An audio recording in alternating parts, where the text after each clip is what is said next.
أعوذ بالله من الشيطان الرجيم بسم الله الرحمن الرحيم قال يا بني لا تقصص رؤياك على إخوتك فيكيدوا لك كيدا إن الشيطان للإنسان عدو مبين. سورہ یوسف کی آیت نمبر 5 ہے. اللہ رب العالمین نے فرمایا کہ حضرت یعقوب علیہ السلام نے اپنے بیٹے حضرت یوسف علیہ السلام سے فرمایا کہ اے میرے بچے اپنا خواب اپنے بھائیوں کے سامنے بیان نہ کرنا ورنہ تمہارے خلاف کوئی سازش کرے. بے شک شیطان آدمی کا کھلا دشمن ہے. اس سے گزشتہ آیت کے اندر وہ خواب بیان کیا گیا.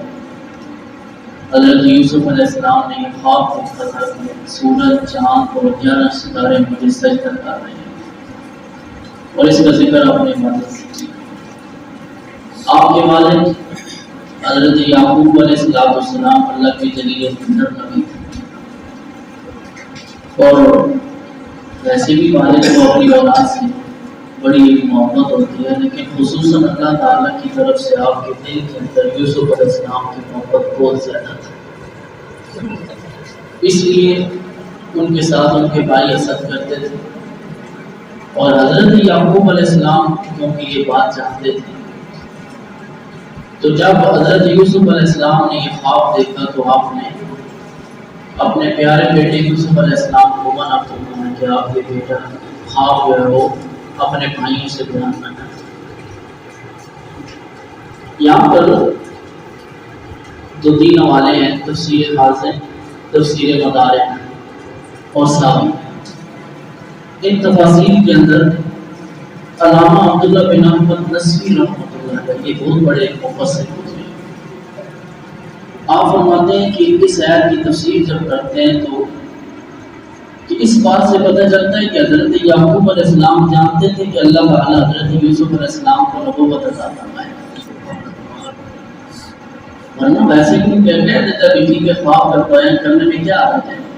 لیکن نبی کی جو فراست ہوتی ہے وہ عام آدمی سے بہت زیادہ بلند ہوتی ہے. نبی کو اپنے جیسا نہیں سمجھنا چاہیے. اس کے سوچنے کی صلاحیت، اس کی اہمیت وہ اللہ رب العالمین انہیں کوئی الگ صلاحیتوں سے نوازتا ہے. اور کتنا خوبصورت مشورہ تھا کہ فرمایا تھا کہ اپنے بھائیوں سے بیان نہ کرنا، اور یہ بھی پتہ تھا کہ دونوں جہاں کی نعمتیں اور شرف اللہ تعالیٰ میرے بیٹے یوسف کو عطا فرمائے. اور جب شرف مل جائے، نعمتیں مل جائیں، لا محالہ طور پر ساتھ پیدا ہونے والے ہوں یا ساتھ رہنے والے ہوں، دلوں کے اندر حسد آ جاتا ہے. لیکن مستقبل میں نظر تھی تو منع فرما دیا، فرمایا نہیں. تو یہاں سے ہمیں اس آیت سے کیا سبق ملتا ہے؟ یہ بات تو حضرت یوسف علیہ السلام کی ہے. ہمیں یہ سبق ملتا ہے کہ انسان جب بھی کوئی اچھا خواب دیکھے، خواب آتے ہیں، اچھے بھی آتے ہیں، برے بھی آتے ہیں.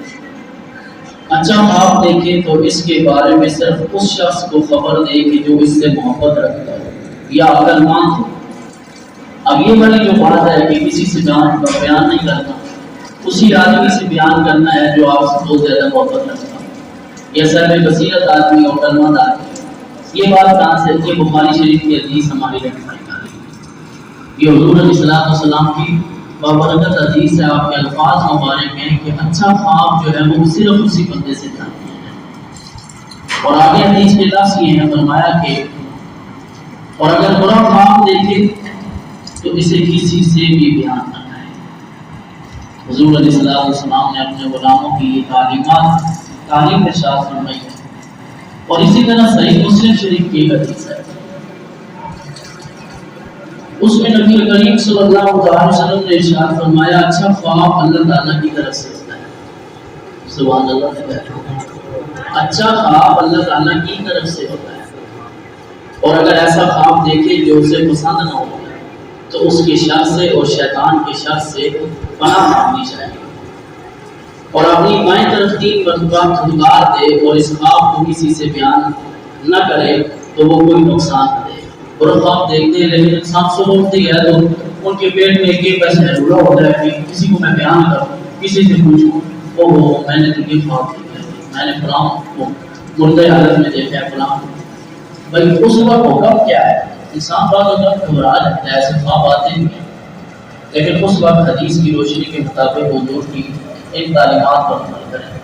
ایک تو اعوذ باللہ من الشیطان الرجیم ولا حول ولا قوۃ الا باللہ العلی العظیم, اور دوسرا جو ہے وہ اپنی مائیں جانیں. اب ضروری نہیں ہے کہ انسان بستر پہ ہو تو وہاں کیسے تھوکنے سے مراد تھوکنا ہے, یعنی صرف تھو 3 مرتبہ آپ کر لیں تو یہ حدیث کے الفاظ پر عمل ہو جائے.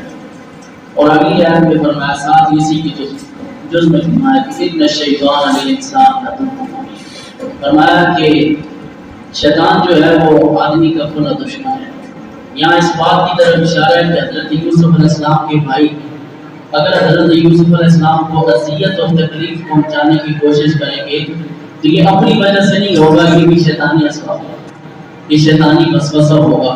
اللہ رب العالمین ہمیں سمجھنے کی عمل کی توفیق عطا فرمائے. وما علینا الا البلاغ. آمین. اللهم صل علی سیدنا مولانا محمد وعلى آل سیدنا ومولانا محمد وبارك وسلم.